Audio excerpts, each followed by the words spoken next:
한국말로 표현하기가 조금 애매해서 제가 그냥 faith frame, 믿음의 틀, faith frame이라고 하는 단어는 그렇게 많이 들어보지 못하셨을 겁니다. health frame이라는 단어는 좀 들어보셨을지 몰라도 어떤 믿음의 뼈대, 믿음의 틀을 우리 신앙생활에 세우고 사셔야 되는데, 여러분들은 지금까지 믿어오신 신앙의 열매는 다 각각 다르지만 어떤 믿음의 틀을 지금까지 형성하시고 살았는지, 그리고 다시 오늘 우리가 세우는 지금 우리의 믿음의 뼈대가 건강한 것인지, 그리고 하나님께서 받을 만한 것인지, 신앙의 가장 중요한 뼈대를 한번 세우는, 그리고 다시 한번 기초로 돌아가는 그런 시간을 좀 가졌으면 하는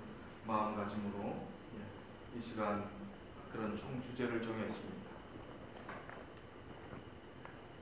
믿음의 틀을 여러분 나름대로 한번 정의하신다면 여러분들은 어떻게 신앙생활에 어떤 중요점, 그리고 또 어떤 부분에 있어서 강조하시면서 어떤 부분에 집중하시면서 신앙생활을 해오셨습니다.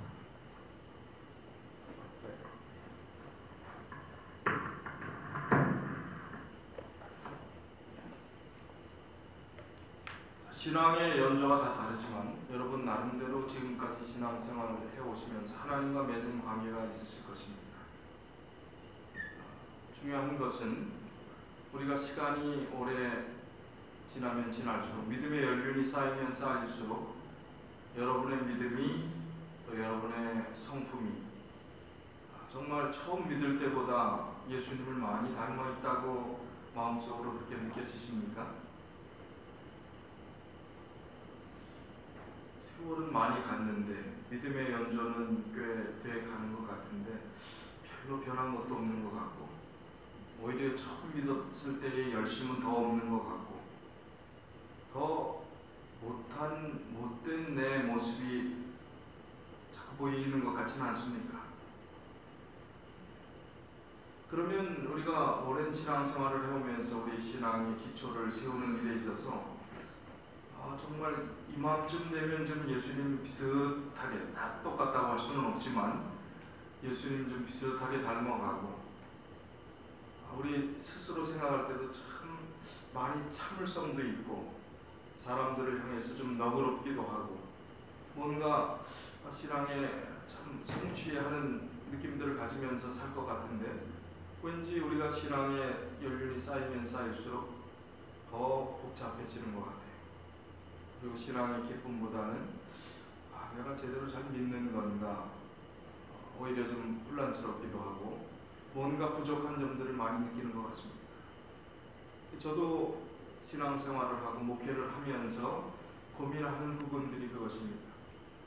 왜 우리 저질의 안식일 예수 재림교회는 하나님의 남은 교회이고 또 진리교회라고 하는데, 남은 교회이고 진리교회인 이 교회가 참 진리가 아닌, 어떤 면에서는 참 비성서적인 신앙을 강조하는 그 교회보다 부응하지 못하고, 또 하나님 보시기에 더 많은 일들을 감당해야 되는데 그 사명을 감당하지 못할까 하는 그런 생각들을 해봅니다.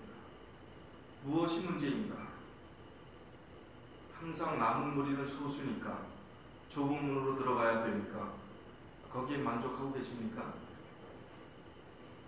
우리는 한 번 부흥도 경험해보지 못하고 그냥 이 상태로 연약하고 소수이고 늘 왠지 모르게 좀 주류 사회에서는 동떨어진 그런 모습으로 그렇게 신앙생활을 해야 되냐 하는 것입니다.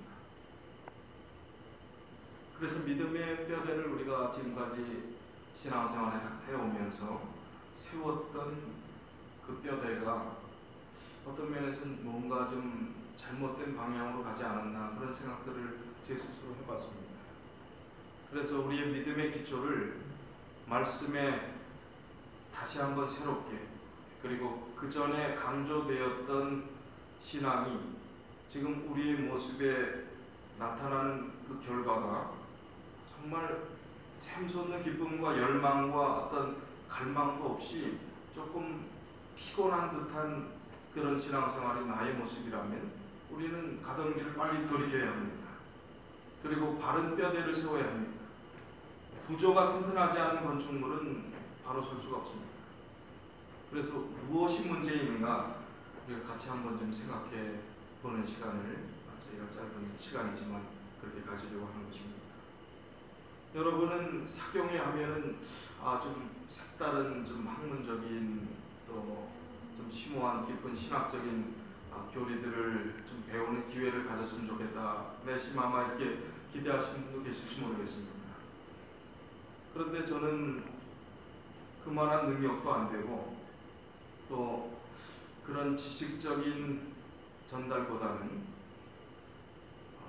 같이 생각할 우리가 신앙생활을 그동안 해오면서 왜 이렇게 되지 않았나 그리고 무엇이 문제였나 그리고 다시 한번 새로운 길은 없을까 하는 공동 숙제를 같이 풀어보자 하는 그 의미에서 교리적인 어떤 신학적인 그러한 말씀을 드리기보다는 제가 느꼈던 마음의 소리를 여러분에게 짧은 시간이지만 전달해 드리고 싶은 그런 마음으로 섰습니다.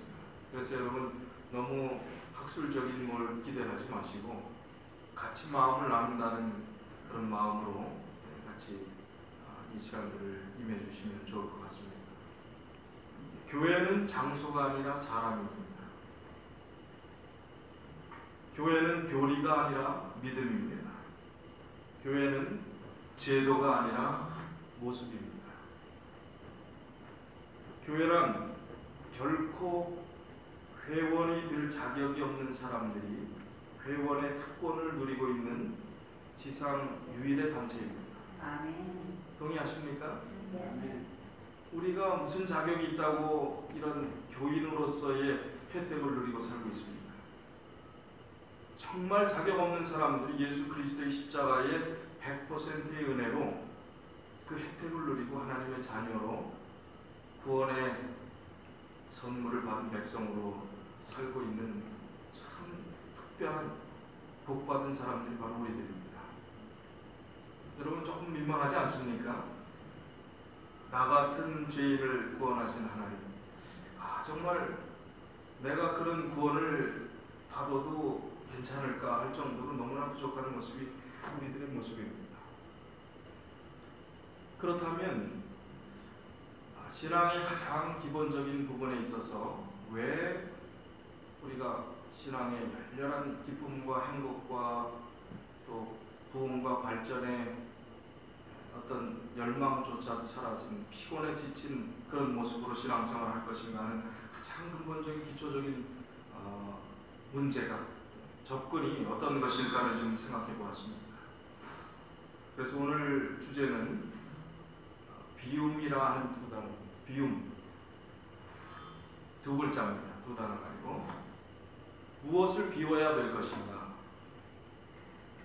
그리고 내일 시간에는 지움, 지우지 않는 것, 지워버리는 지움, 무엇을 지워야 할 것인가.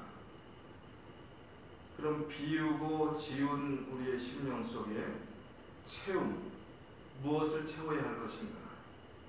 그리고 비우고 지우고 채워진 그런 우리의 심령을 이제 그대로 간직하고 사는 것이 아니라 나눔의 삶을 살자 하는 그런 주제로 안식일학교 시간과 그런 시간은 뭐 특별히 다른 아마 주제로 좀 말씀해 달라고 하셔서 제가 목요일, 금요일, 안식일, 또 안식일 오후 이렇게 네 주제는 그런 제목을 좀 붙여보았습니다. 그래서 오늘은 비움입니다. 비움. 무엇을 비울 것인가? 팔복이 성경 중에서 가장 여러분들이 성경 전체가 다 없어도 성경 한 권만 남아 있으면 좋겠다고 한 성경 책이 있다면 그것은 팔복이라고 했습니다.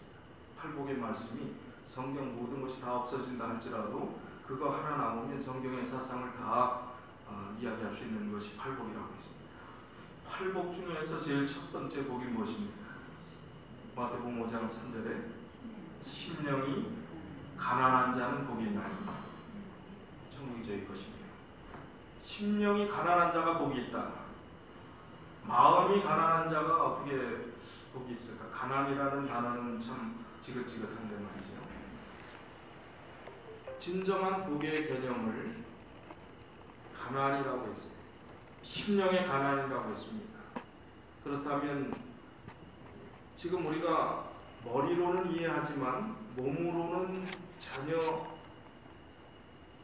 극복하지 못한 많은 부분의 것이 정말 영적인 갈급함을 가지고 심령의 가난함을 가지고 영적인 부요함의 주인 되시는 예수 그리스도로 우리 가슴을 채우기보다는 우리는 늘 신앙 안에 있고 교회 안에 있고 하나님 안에 있다고 하지만 우리가 추구하고 바라보고 집중하는 것들은 대개 보면 세상 사람들과 별로 다를 것 없는 것들을 추구합니다.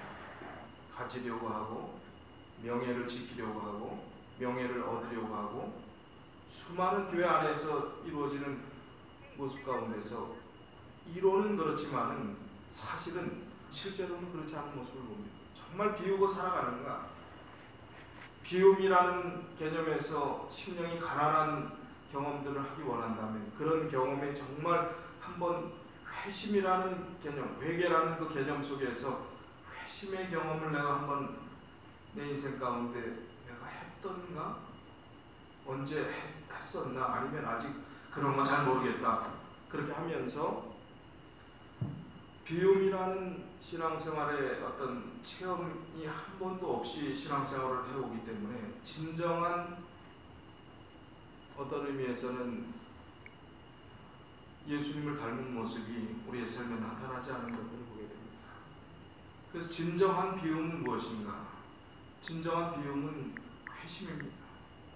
우리가 지금까지 오랜 신앙생활을 하면서 우리 신앙의 뼈대를 세우는 그곳에는 많은 교리적인 부분들과 지식적인 부분들이 우리의 신앙의 삶을 형성하는 대부분의 뼈대였을 것입니다. 그러나 교리를 안 다음에는 그 교리는 왜 필요한 것입니까? 성경 교리는 왜 필요한 거예요? 여러분 머리로 듣는 소리를 원하십니까? 가슴으로 듣는 소리를 원하십니까? 제 설교를 여러분 머리로 듣기 원하세요? 가슴으로 듣기 원하세요? 가슴으로 듣기 원하실 겁니다. 그렇다면 교리라는 것은 불필요한 것입니까? 아니죠. 반드시 필요한 것입니다. 하나님의 말씀의 뼈대를 제대로 세우지 않고 내 주관과 내 각도에서 신앙생활을 하면 그거는 엉뚱한 잘못된 방향의 신앙생활을 할 수가 있습니다. 그래서 반드시 하나님의 말씀의 교리는 필요합니다. 그러나 그것이 교리로 그칠 때 우리의 삶에 적용되지 않고 그 말씀이 우리의 삶의 행동으로 순종으로 충성으로 헌신으로 나타나지 않을 때 그 뼈대는 우리를 건강하게 신앙생활하게 이어주지 못한다는 것입니다. 그래서 정말 중요한 것은 우리 신앙생활의 뼈대를 세우는 그 일에 있어서 교리를 우리가 배우고 안다는 것은 무엇을 하기 위함이라? 예수 그리스도의 사랑의 정신을 나누기 위하여 우리가 배우는 것입니다. 집어넣는 것입니다. 집어넣고 나오지 않는다면 그것이 안에서 고인물이 된다면 그럼 그런 뼈대를 세운 것이 우리의 몸이 된다면 건강치 못한 골다공증이 걸려서 그 뼈대가 약해지는 것처럼 균형진 신앙생활을 할 수가 없는 것입니다. 그렇다면 정말 비운다는 것, 심령이 가난하다는 의미, 회심이라는 의미, 회개라는 의미를 우리의 삶에 경험하지 않고서는 교리를 안들 무슨 소용이 있겠습니까? 여전히 하나도 변한 게 없는데 여전히 우리의 품성들이 내 자신이 봐도 내 자신이 만족스럽지 않은 거예요. 그러나 정말 회심의 경험이 있는 사람들이 하나님의 일들을 하게 될 때 여러분 한번 상상해 보십시오. 그리고 내가 정말 예수 그리스도를 만나서 완전히 깨어지는 경험들을 한 그런 사람이라면 지금 내 앞에 펼쳐진 문제, 관계의 문제, 먹고 사는 문제, 또 앞으로 살아가야 될 미래에 대한 염려, 그런 것들이 염려가 되겠습니까? 하나님을 만나서 회심의 경험을 가지고 이 세상을 다 얻은 것 같은 정말 큰 기쁨이 우리 안에 있다면 우리의 불필요한 것들을 다 비워버리고 예수 그리스도를 만난 회심의 경험들을 한 그 사람이 나라면 여러분 염려가 되겠습니까? 근심 걱정할 게 있겠습니까? 그러나 그 회심의 경험이 회심 그러면 여러분들 생각할 때는 짜릿하게 뭔가 마치 무당이 신을 받아서 찌릿하면서 뭔가 나는 하나님을 만났다고 이렇게 이야기를 해야지 이게 다 회심의 경험이고 하나님을 만난 경험인가 이렇게 이야기하고 그 경험을 얘기하느냐 이렇게 저한테 이야기하실지 모르겠어요. 그러나 저희 교회는 그런 마치 신 내리는 듯한 신접한 어떤 그런 회심의 경험만을 이야기하지 않습니다. 그런 경험을 다 틀렸다고 하지도 않습니다. 하나님의 특별한 경험을 통해서 특별한 체험을 하는 분들이 있습니다. 그러나 우리의 삶의 말씀을 통하여 가랑비에 옷이 젖듯이 하나님의 말씀이 스며들어 우리의 내면이 변화되고 예수 그리스도를 닮아가는 그런 회심의 은혜들을 하나님께서 베풀어 주시는 것입니다. 그러나 정작 중요한 것은 내가 지금 비움이라는 개념들을 내 신앙의 삶에 적용하면서 그렇게 생각하면서 그냥 아무 생각 없이 살아가는 것이 아니라 그런 마음가짐을 가지고 살아가고 있는가. 그리고 내가 부족하기 때문에 또 살아나는 내 안에 내 자아를 죽이기 위해서 예수 그리스도의 십자가를 통해서 내가 극복하기 위해서 어떤 마음가짐으로 신앙생활을 하는가 하는 그런 느낌을 여러분이 갖고 계시느냐 하는 것입니다. 성경의 가장 중요한 이 회개의 단계가 진행되지 않고서는 어떤 면에서는 아주 깊이 있는 신앙생활을 하기가 어렵습니다. 예수님 거부하지 않으셨습니다. 종로의 계단에 있는 그 말씀을 보면 회개하지 않았다고 예수님께 오는 그 길이 막힌 것이 아니라고 했습니다. 자, 이제 차근차근 좀 한번 풀어보도록 하겠습니다. 성경 말씀 사도행전 2장 37절로 41절까지 있는 말씀을 같이 보도록 하겠습니다. 사도행전 2장 37절부터 41절까지의 말씀입니다.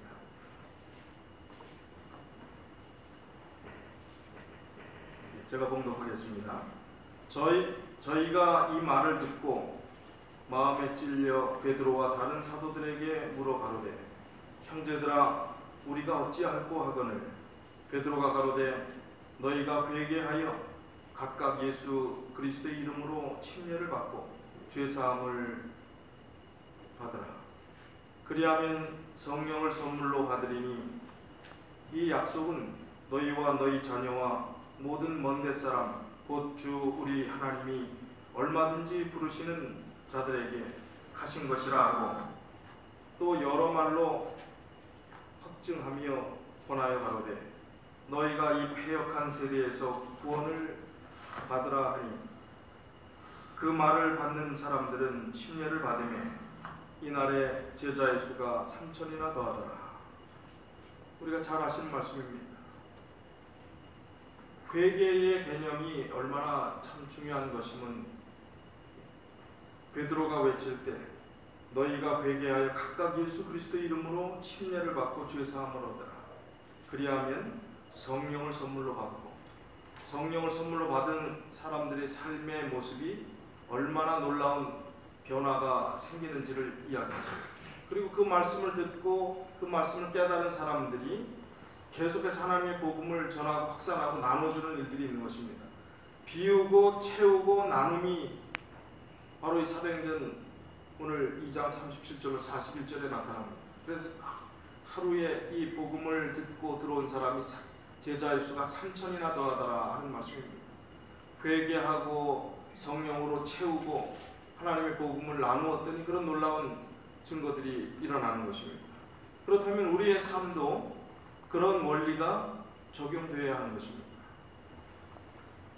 그럼 무엇을 어떻게 회개해야 될까 우리는 염려하고 내가 특별히 잘못한 것도 없는 것 같고 그렇다고 생각해 보면 또 특별히 잘못 안 한 것도 없는 것 같고 그럼 도대체 뭘 어디서부터 어디까지 회개를 하고, 회개 얘기는 많이 하는데 도대체 뭐 내가 큰 죄인도 아닌 것 같은데 무엇을 회개해야 할 것인가, 그런 생각이 듭니다. 뭐 내가 교회 시무도 열심히 했고 교회도 안 빠지고 열심히 잘 나왔고, 뭐 누가 나한테 안 좋은 소리 해도 내가 잘 참아 넘겼고, 뭐 이 정도면 내가 예수님 사랑하는 그 마음 변치 않고, 그런데 무슨 뭘 회개를 더 어떻게 하라는 얘기인가, 이렇게 아마 생각하기가 쉬울지 모르겠습니다.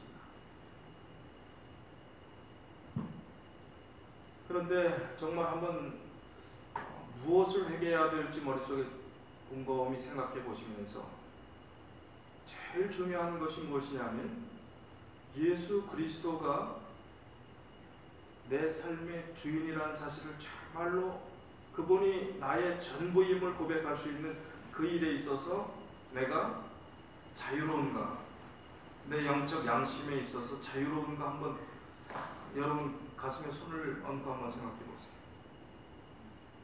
내 이해관계가 있을 때 예수 그리스도를 선택할 것인가, 아니면 다른 편을 선택할 것인가. 안식일 문제도 그렇습니다. 왜 안식일 문제와 예수 그리스도와 회개와 무슨 연관이 있겠냐고 이야기할지 모르겠어요. 그러나 우리의 이해관계에 있어서 비즈니스를 할 수 있고 돈을 벌 수 있는 기회가 주어질 수 있습니다. 그러나 예수 그리스도가 내 인생의 전부이시고 나를 구원한 분이시고 나에게 가장 좋은 것을 주시기 위해서 다시 오시겠다고 약속하신 분이시라면 그분 때문에 그런 이득, 이해관계까지 내가 극복할 수 있느냐 하는 거예요. 그런 건 다 뭐 이미 이 교회 교우님들은 다 극복하시고 문제되지 않는다 생각하실지 모르겠습니다.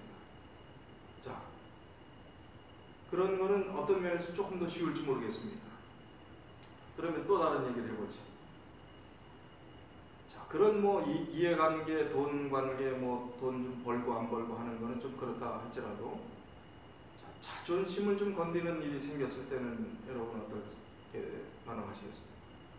내가 지금까지 부모한테도 싫은 소리 안 듣고 그냥 곱게 잘 자랐는데 믿음 안에서 산다고 교회 안에 들어와서 참 열심히 믿음 생활하는데 정말 말도 안 되는 오해와 욕을 들어가면서 신앙생활을 하면서 그런 소리를 들어요.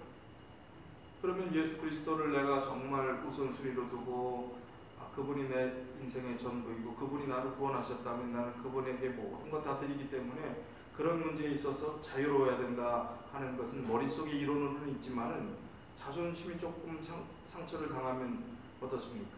아까 돈 벌고 안 벌고 안식을 지키고 안 지키고 하는 문제하고 어느 게 더 쉬운 것 같아요?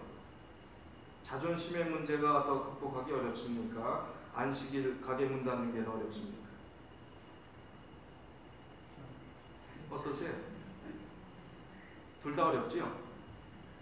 둘 다 어렵지만은 정말 가만히 살펴보면 우리의 육적인 문제로 우리가 집착하는 것 같지만은 결국에 사단의 정신, 사단이 즐거워하는, 기뻐하는 사단의 정신에서부터 우리가 사로잡힌 그곳에서부터 놓이지 못한 사로잡혀 있는 수많은 것들이 있음을 압니다. 내 자신이 알아요.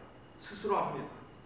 자존심의 문제부터 시작해서 모든 인간 관계에 있어서 발생하는 모든 것들, 굉장히 우리의 삶의 신앙 안에서 살고 우리가 스트러글 하면서 갈등하면서 선과 악의 싸움 가운데 하나님 편을 붙잡고 오늘도 승리하려고 노력하지만은 얼마나 많은 부분이 사단적인 그곳에서 사단의 사상과 사단이 기뻐하는 그 정신 속에서 우리는 실패하는지, 정말로 회심하는 그 개념이 예수 그리스도가 우선순위라고 이야기하지만 정말 사소한 일 하나 때문에, 말 한마디 때문에, 자존심 하나 때문에 우리의 신앙이 그냥 처참하게 무너져 내리는 경험들을 하게 됩니다.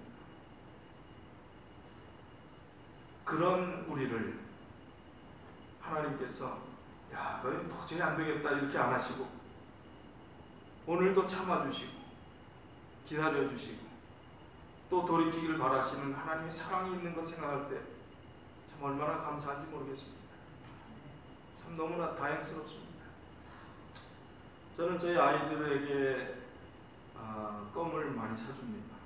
껌을 많이 사주는 이유는 나중에 말씀드릴 기회가 있는데 코스코 같은 데 가서 박스로 사다 줍니다. 지금은 다들 이제 대학생이 돼서 대학교 2학년, 3학년, 4학년 다 뿔뿔이 흩어져서 저희 부부가 다시 신혼을 즐기고 있지만 금방 사놨는데 껌이 없어요. 차에다 좀 놔두라고 그러고 아빠가 방문 가서 그 양치 못했을 때 좀 씻고 그래야 된다니까 금방 없어져요. 아빠가 다 사다 줬는데 사놨는데 아빠 거는 하나도 안 남겨놓고 다 먹어친 겁니다. 집에. 그리고 야 아빠 껌 사놓은 지 며칠 안 됐는데 껌이 없는데 이게 다 어디 갔냐 그러니까 난미 네? 전부 자기들 안 해는 거예요. 자기들 안 먹은 것처럼 말이죠. 네?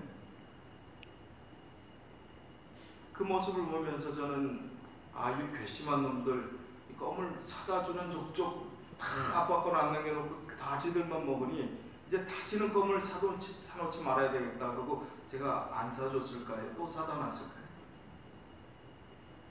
어땠을 것 같아요?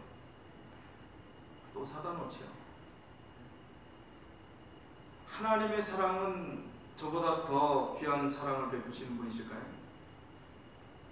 그렇죠. 우리가 회개한다고 하면서 지금 믿음 생활한다고 하면서 하나 변한 것도 없이 오히려 더 어떤 면에서 좀 독해진 것 같고 옛날 순수할 때는 세상 물정도 모르고 교회 안에서 참 좋은 거 은혜만 받았는데 사람도 보이고 지도자도 좀 우습게 보이고 뭐 여러 가지 모습 가운데서 우리의 신앙이 좀 독해진 것 같아요.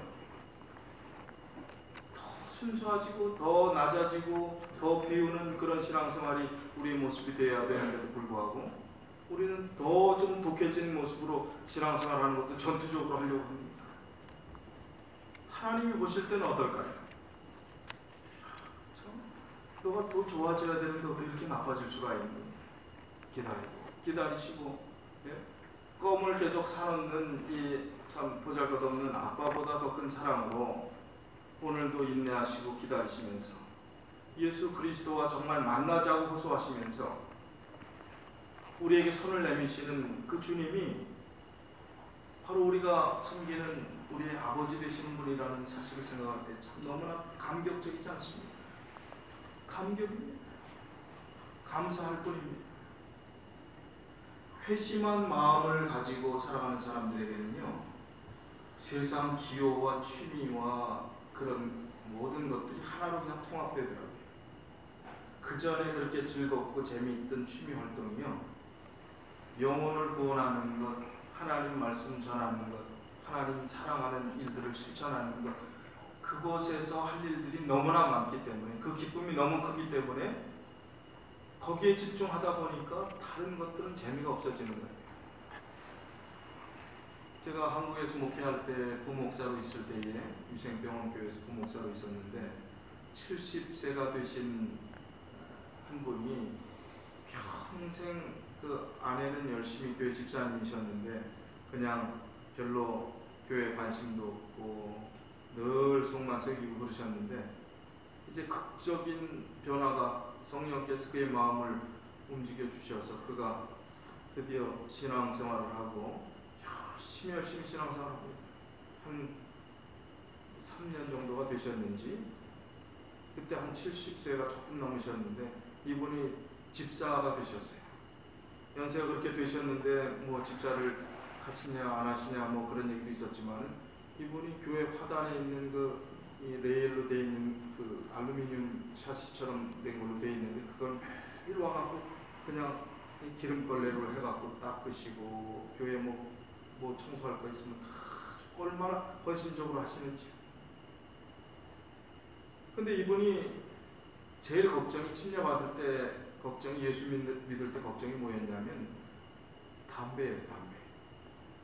하루에 3갑 반인가를 피웠기 때문에 이거를 끊는다는 것은 자기는 도무지 이건 아무리 하나님이라도 이건 불가능하다고 생각합니다. 이분이 교회 나오고 침례 받고 기적이 일어났습니다. 침례 받아도 어떤 의지가 약한 분들은 뭐 그냥 장로 될 때 끊었다, 뭐 장로 돼도 아직 못 끊었다, 뭐 이런 분들도 우리 교회는 아니겠지만 타교파에서 그런 얘기가 들리는데, 이분은 침례 받고 나서 그렇게 싫어지더래요, 냄새가. 근데 그 아들은, 교회도 안 나오는 아들이 집에서 이제 담배를 피니까, 야, 그 냄새 아주 역겨워 죽겠다고 나가서 피라고 아빠가 그러니까, 그 아버지가 그러니까 이제 아들이 깜짝 놀랐어요. 갑자기 아버지가 이상해지셨다고. 어떻게 그 구수하던 담배 냄새를 그 싫다고 역겹다고 그렇게 하겠느냐. 변화라는 것은요, 회개라는 것은 이 종로회계단에 나오는 모든 말씀을 제가 뭐 짧은 시간에 다 설명드릴 수가 없겠지만, 우리 자신이 하는 일이 아니라고 했습니다. 성령 하나님께서 우리를 회개케 하시는 일까지도 하신다고 했습니다. 그렇다면 우리의 회심이라는 것이 정말 하늘을 향해서 우리의 방향을 놓지 않고 주님을 정말 우리의 삶의 주인으로 모시고자 하는 강한 의지를 가지고 하나님께 맡겼을 때, 우리 자신을 맡겼을 때, 성령 하나님께서 우리를 변화시켜 주시는 그 변화는 이 세상에 그렇게 좋았던 취미, 기호, 습관까지도 바꿔놓을 수 있는 하나님의 은혜를 제공해 주신다는 것입니다. 저는 완전론을 이야기하려고 하는 것이 아닙니다. 그럼 그렇게 된 사람은 하나님처럼 되어갖고 또 실수를 안 하고 죄를 안 짓고 마치 신선처럼 그렇게 산다는 이야기가 아닙니다.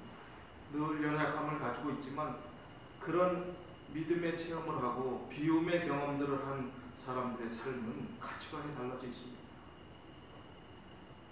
그리고 새 가슴을 가지고 살았던 그 인생이 대지와 같은 넓은 가슴으로 하나님을 바라보며 살아가는, 기쁨을 알고 살아가는 인생으로 변화되는 거예요.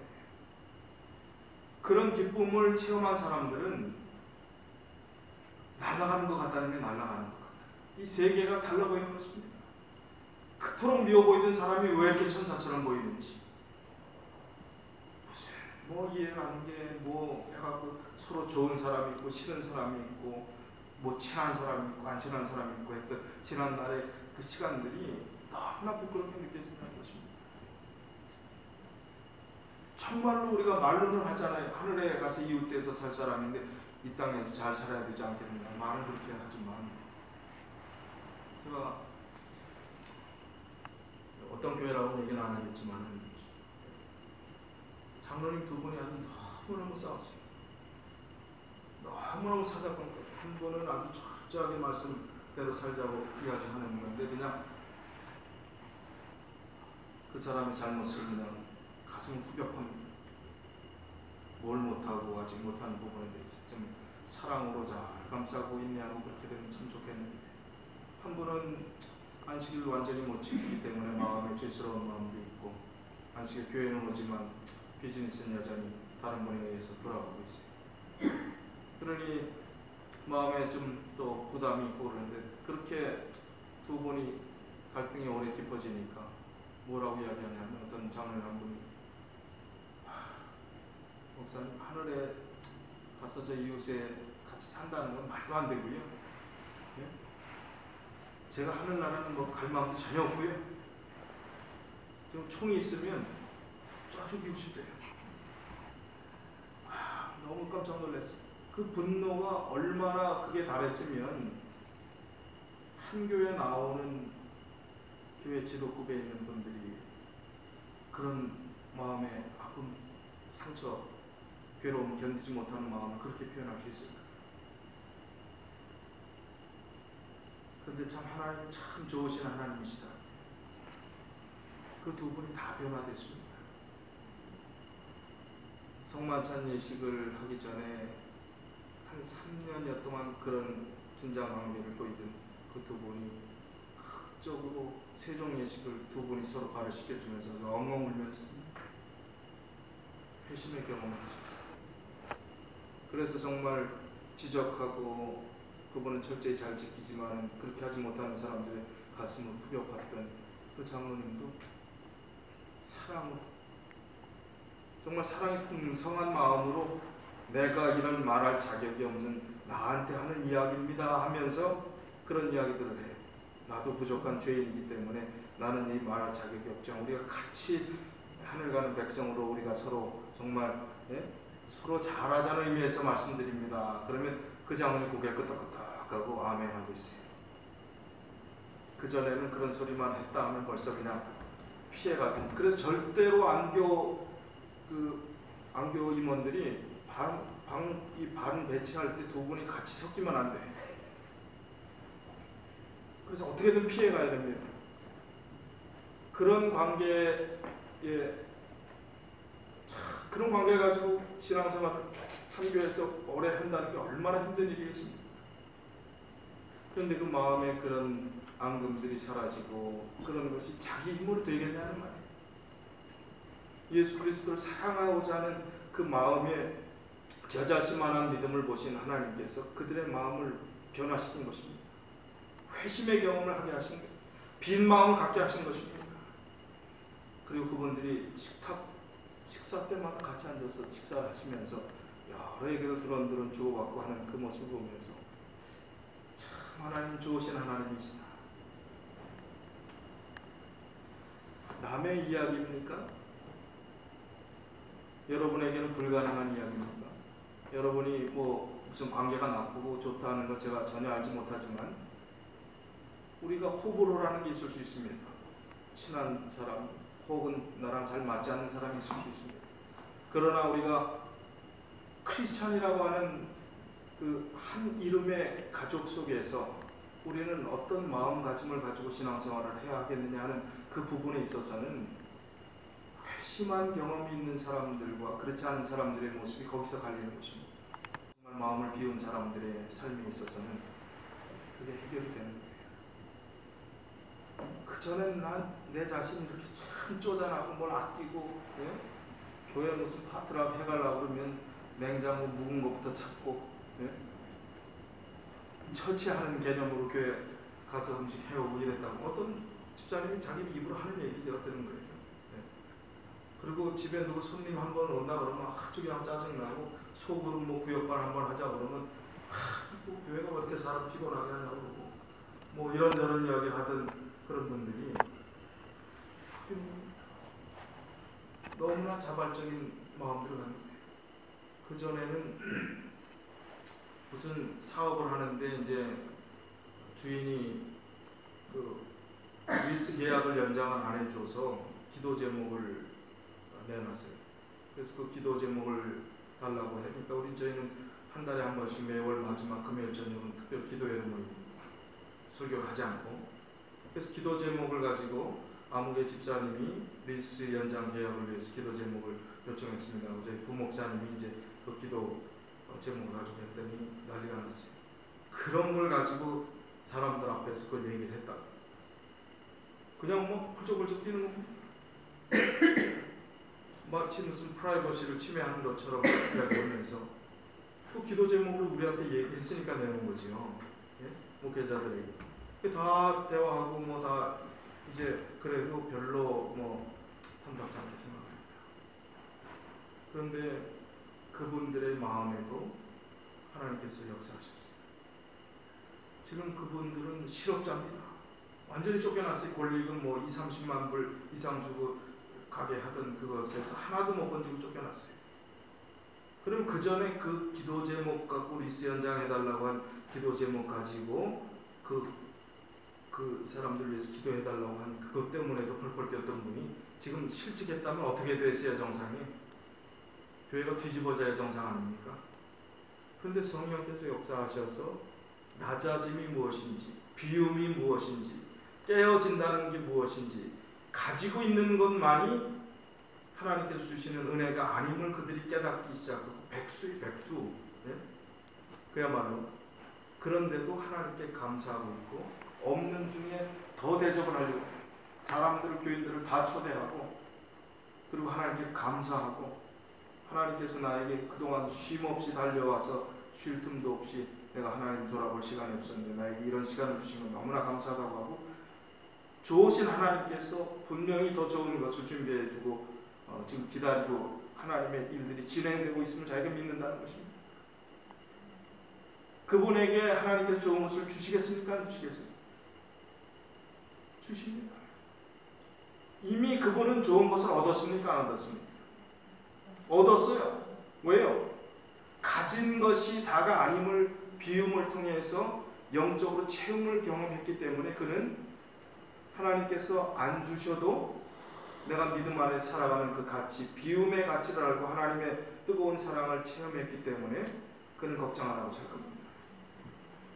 얻는 것이 우리 하나님을 잘 믿는다는 사람들도요, 기독교를 자기 출세와 번영의 사다리로 이용하고 그것이 끝나면 차버립니다. 어려움이 있든지 재난이 있든지 실패가 있든지 좌절이 있든지 집안에 어떤 사업에 실패가 있든지 하면 하나님 믿었던 그 좋았던 믿음, 그 전에 그렇게 기뻐하던 그 믿음은 어디 갔는지 다 없어져 버립니다. 그러나 정말 비움의 의미를 아는 사람들은요, 그리고 정말 완전히 비웠을 때 성령 하나님께서 변화시켜서 가득 채워주시는 영적 의미를 안 사람들은요, 그 어느 때보다 행복한 모습을 가지고 신앙생활하는 것을 제가 바라보면서 신앙의 기초에 있어서 우리가 왜 지금까지 교회가 부흥이 없고 성장이 없고 행복함이 없고 그리고 발전이 없는 이유가 무엇인가? 제가 23년 목회하면서 이제 조금 철이 들면서 느껴지는 마음이 그런 겁니다. 진정한 회심입니다. 그래서 매일 하루를 시작할 때 종로의 계단에 있는 말씀이지 않습니까? 우리의 의지까지 하나님께 맡기는 그런 마음가짐으로 하루를 시작하는 것이 중요합니다. 이 험난한 세상에서 어떻게 하나님 의지하지 않고 하루를 내 힘으로 살 수 있겠다고 하는 사람들은 제정신입니까? 어떻게 살아갈 수 있겠어요? 기도 하나 안 하고 어떻게 살아갈 수 있겠습니까? 말씀 한 절 못 보고 어떻게 하나님 의지하고 이 험난한 세상을 이길 수 있겠습니까? 그래서 저희 교회는 교회 위치가 좀 트래픽 출근 때도 트래픽 방향이고 퇴근 때도 트래픽 방향이고, 그래서 교회에서 새벽 기도회를 하려고 해도 그 교회의 새벽 기도 시간에 교회를 갔다 가면 트래픽 시간 때문에 도무지 되질 않아요. 그래서 어떻게 할까 염려를 하던 중에 저희 동기 목사님하고 같이 이제 너희 교회 먼저 시작해봐라. 그래서 이제 퀸즈 교회, 뉴욕 퀸즈 교회가 먼저 새벽 기도회를 시작했는데, 교회 교인들이 오게 하면은 뭐 몇 분, 노인분 몇 분밖에 안 온다는 거예요. 그래서 전화로 컨퍼런스 콜 방식으로 전화로 버튼만 누르면, 그리고 액세스 코드만 누르면 모든 사람이 한꺼번에 전화가 연결이 됩니다. 그러면 담임 목사가 그 시간에 30분 동안 교과 공부의 하루의 소지를 아주 깊이 영적으로 재조명을 하는 말씀들을 해요. 그럼 그 말씀이 끝난 다음에 그 다음에 개인기도 시간을 갖습니다. 그래서 저희는 2011년 5월 1일부터 저희도 동일한 그런 시간들을 갖기 시작했어요. 지금 제가 말씀드린 그 가게가 그렇게 돼갖고 이름 올렸다고 막 화를 내셨던 그분이 새벽 기도의 말씀을 통하여 하루를 하나님께 맡기기 시작했을 때 정말 완전 거꾸로 된 거 아닙니까? 더 악조건이 된 것이 아닙니까? 그런데 하나님의 사랑 가운데서 변화된 모습을 가지고 그런 정말 온화하고 여유 있고 지금 형편이 어렵다 할지라도 하나님께 헌신하는 모습을 보여주는 그것을 보고 이 말씀과 기도가 하루에 시작할 때 이게 옵션이 아니구나, 필수구나. 이것이 아니면 우리가 이 험한 세상에 살아간다고 하는 그 자체가 이거는 무리겠구나. 그렇게 생각하고 이제 저희가 그 조나선을 가지고 하는데 지금은 라인 수로 한 100라인 정도가 들어옵니다. 부부가 듣고 이러는 분들 하면은 뭐 한 200명 정도 되실지 모르겠어요. 매 새벽마다. 그리고 새벽에 혹시 바빠서 못 들어오시는 분, 도무지는 생활 패턴 때문에 바뀌지 못하는 분들을 위해서 재방송합니다. 8시 반에 재방송하고 밤 9시에 또 재방송합니다. 그러면 서부에서 들어오기 원하시는 분들 3시간 시차가 있기 때문에 8시 반에 재방송하면 여러분은 5시 반이 되는 거예요. 2월 교회 진학에 나왔던 내용이 그겁니다. 저희 교회와 퀸즈교회 김이상 목사님하고 저희 동창들이 좋은 일에 한번 동맹을 맺자고 했어요. 그래서 퀸즈교회와 저희 교회가 한 주씩 돌아가면서 새벽 기도를 하고, 그 다음에 그 30분이 지나면 6시, 동부시간 6시에 또 동창 하나, 대동교회 윤영환 목사님이 성경 66권을 하루에 한 장씩 말씀 묵상하면서 풀고 기도하고 교훈을 찾고 하는 그 말씀을 30분 합니다. 거기도 또 많은 분들이 거의 100라인 이상 되는 분들이 들어와서 말씀을 접하고 있습니다. 저희는 굉장히 참 두렵고 떨리는 마음이 있어요. 그 전에 그냥 새벽 기도하고 교회에서 설교하고 뭐 하는 그것보다도 이 새벽 시간에 하나님 말씀을 가지고 사람들이 변화되고 하나님을 붙잡고 빈 마음을 가지고 하나님 만나는 경험들 하는 이 시간이 얼마나 소중한가. 안식일 대회의 설교가 중요하지만 거의 동일한 마음가짐으로 준비를 하고 있습니다. 어떤 데 잠을 설칩니다. 준비가 안 되고, 아니 과정 공부, 교과 공부를 우리가 한다 그러면 하루 챕터가 얼마, 뭐 불과 읽으면 1분이면 끝날 내용밖에 더 있습니까? 거기 있는 말씀을 생각하고 명상하고 하나님의 영적 교훈들을 찾아서 30분 동안 말씀할 거리를 찾으려니 그게 하루 이틀도 아니고 매일, 안식일만 빼고 그 말씀을 30분씩 전해야 되는데 매일 한 편의 설교를 전해야 되는데 얼마나 부담감이 있겠습니까?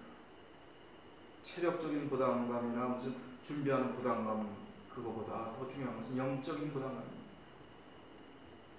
하나님 이 말씀을 통하여 심령들이 빈 마음을 가지고 예수 그리스도를 만나고 변화되어서 우리의 잘못된 신앙의 기초를 새로 세우는 일에 하나님 역사해 주시옵소서. 매일의 기도 제목입니다. 여러분, 우리 신앙의 기초를 다시 한번 또 돌아와서 오늘 뭐 서론하다가 뭐 성경 구절 외우는 코데이션 하나도 못했는데 시간이 벌써 다 됐네. 중요한 서론적인 말씀을 드린다고 생각하시고 비워야 합니다. 회심해야 합니다. 회개해야 합니다.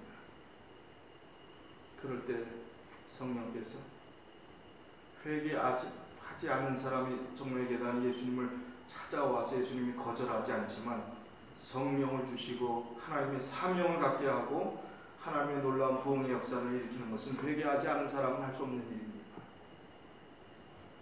사도 베드로가 분명히 이야기했죠. 회개하여 침례받고 성령을 선물로 받으면 그 뒤에 결과는 하나님께서 하루에 3,000명씩 제자의 수가 증가한다는 말씀을 주셨습니다. 약속입니다. 그래서 오늘 하나님 주신 이 귀한 약속이 베드로의 시대에만 적용되는 것도 아니고 어떤 다른 교회에 적용되는 것이 아니고 지금 여러분 심령 속에 그대로 적용이 되고 또 내 무너졌던 신앙이 있었다면, 내 신앙이 조금 답보 상태에 있었다면, 어떤 면에서는 조금 무관심하고 지친 내 신앙의 삶이었다면 지금 다시 그 기초를 새로 세우고 믿음의 프레임, 그 구조를, 뼈대를 정말 다 내어드림으로, 비워드림으로 하나님의 영으로 채울 수 있는 준비를 갖추는 그 일에 가장 기초 단계의 뼈대를 새롭게 세우시는 우리 모든 믿음의 가족들이 다 되시길 바라면서 오늘 서론의 말씀을 대신하고자 합니다.